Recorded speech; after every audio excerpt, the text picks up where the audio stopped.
Altıncı, axborot erkinligini va internet erkinligini kapolatga qilish.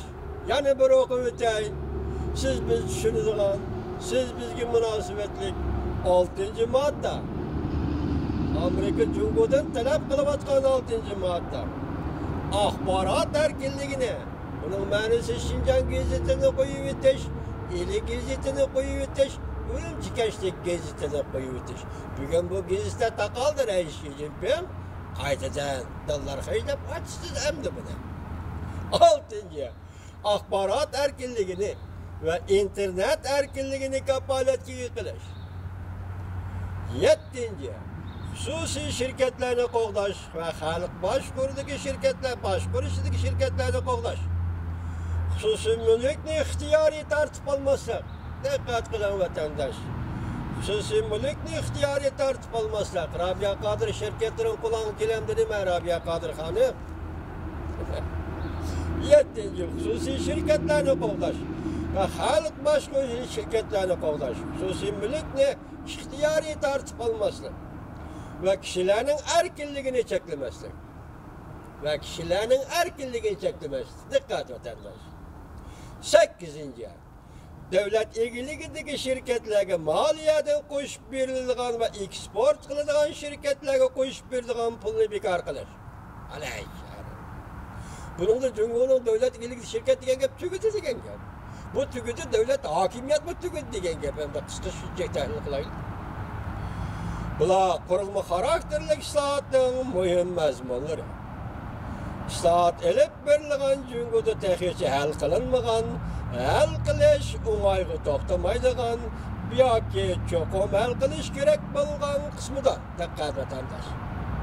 Bular qurulma xarakterlik islohotning muhim mazmunlari. Islohot elib berilgan Jungoda texnicha hal qilinmagan, hal qilish o'ng'ayga to'xtamaydigan yoki cho'qim hal qilish kerak bo'lgan qismida. Amerika bunday talabni o'tirib qo'ydi. Amerikaning zo'r manfaatini qo'lga keltirish uchun va qo'g'dash uchun asosli chiqish noqtasi qildi. Bu Singapurda yozilgan maqola bu haqida Xitoyning boshlig'i Jinping degan. Jinping'ni yazgan maqolasi, Xitoyning maqolasi. Ko'rib bakma vatandoshlar. Men sizga hozir 8 nokta Amerika Qo'shma Shtatlari echib etish, qo'yib etish to'g'ri 8 nokta. Jumhuriyat ichki siyosat 8 nokta. Mushuning ichida qaysi siyosat Amerikaning manfaatiga to'g'ri keladi? Mushuning qaysida Amerikaning manfaati bor? Bu 8 noktalar narsa hammasi Jungo Xitoylarning manfaati bor. Qo'shimcha mustamlik Uyg'uriston, Tibetning manfaati bor. Amerikaning nima aloqasi bor bilan bilan? Faqat Amerikaning axloqi, davlat axloqi, davlat xarakteri, davlat siyosati, tashqi siyosati. Bugun Jungo siz buni bejarisiz, bu ishni qilasiz davat. Bu Amerikaning manfaati emas. Bu axloq manfaati.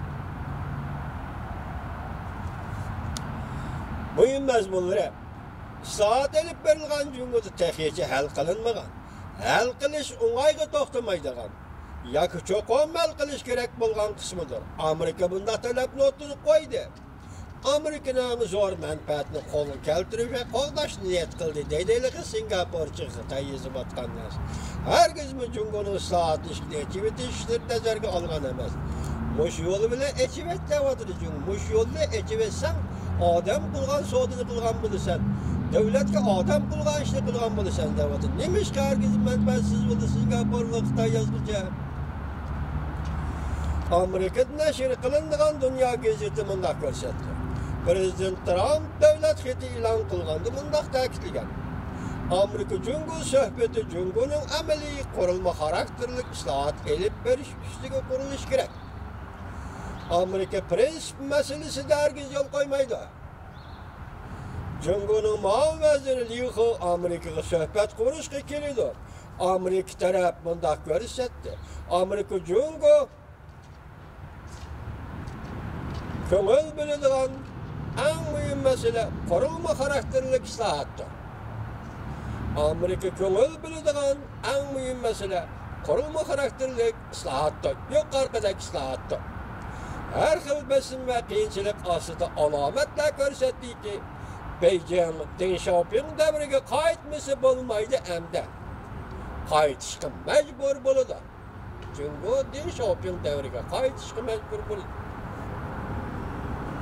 Huawei şirketi her devletlerinin qo'rishav qilib zarb berishidan hamda Jungoga taqobil turilishidan shu narsa ko'rib olishga bo'ladiki, Beijing tadrijiy quyruqini qisib elishdan burun haybilik stop kelish alpozi bilan yarishishga hojatmand bo'lib, suhbatlashish qiyofatini ko'rsatkichi g'arb dunyosining gumon qilishiga ve g'arb dunyosining gumon qilishiga ve rad qilishiga taqobil turishga to'g'ri keldi. Huawei şirketler g'arb dunyosini qurshovida qoldi. Endi Xitoy Jungo buni taqobil turish kerak. Ham buni Jungo g'arb dunyosi rad qiladi. Rad qilgan ishni Jungo hukumati qanday taqobil turadi degan masala. Kanadaning ming vanjuni Amerika'nın ötküzüp bir iş talebi boyunca qo'lga olganligiga taqobil turish uchun Jungo texnika taqobil turish qiyofatini ko'rsatib, 3 nafar Kanadalikni qo'lga olgan edi.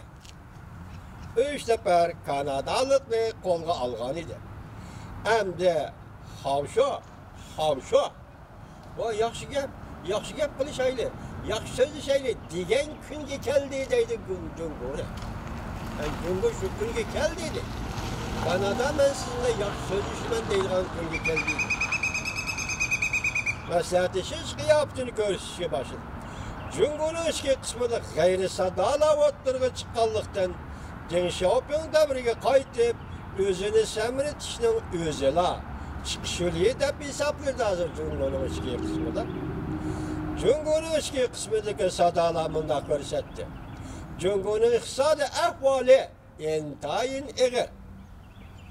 Jungo Amerikaga cho'qon yo'l qo'yish kerak. Bundoq bo'lmaydi ekan, oqibatni tasavvur qilg'ili bo'lmaydi. Gördünüz bu sizning mening fikrim emas. Jungoning ichidagi ichki qismdagi sadolar nima deydi? Jungo Amerikaga cho'qon yo'l qo'yish kerak. Bundoq bo'lmaydi ekan, oqibatni tasavvur qilg'ili bo'lmaydi. Tarixda misollar bo'lib o'tgan, yer zaminni kesib beradigan misollar bo'lib o'tgan xalqaro besim oldida yoki cho'ng davlatlar besim oldida yer zaminni kesib beradigan misollar bo'lib o'tgan, chiqimni to'laydigan misollar bo'lib o'tgan, masalan, urush chiqimini to'laydigan misollar bo'lib o'tgan. Her qanday shart qo'ysa, shartning hammasiga ma'qul deydigan misollar bo'lib o'tgan. Diqqat vatandosh. Dunyo gazeti yozyapti Xitoy tilida. Her qanday shart qo'ysa, ma'qul deydigan misollar bo'lib o'tgan. Jungo jimyetib o'zini samirtadigan ish bo'lsa, o'zi duch kelgan ig'ir vaziyatni burab o'zgartib ketolmaydi. O'saqda bekishlar bo'ldigan bo'lsa, o'zi duch kelgan hozirgi vaziyatni o'zgartirmaydi. Jungo qurilma xarakterli masalalarda o'zgarish va islohot elib berishi lozim. Jungo qurilma xarakterli masalalarda o'zgarish va islohot elib berishi lozim. Shunday qilganda qiyinchilikdan qutulishi mumkin. Shunday qilganda qiyinchilikdan qutulishi mumkin. Xuddi Amerika taraf ko'rsatgandek, Jungo iqtisodiy qurilma islohot elib borgandilar. Andan Jungo Amerika bilan urush to'xtatish kelishimi imzolaydi. Xuddi Amerika taraf ko'rsatgandek, Jungo iqtisodiy qurilma islohot elib borgandilar. Andan Jungo Amerika bilan urush to'xtatish kelishimi imzolaydi. Ya'ni savdo urushini to'xtatish kelishimi imzolaydi.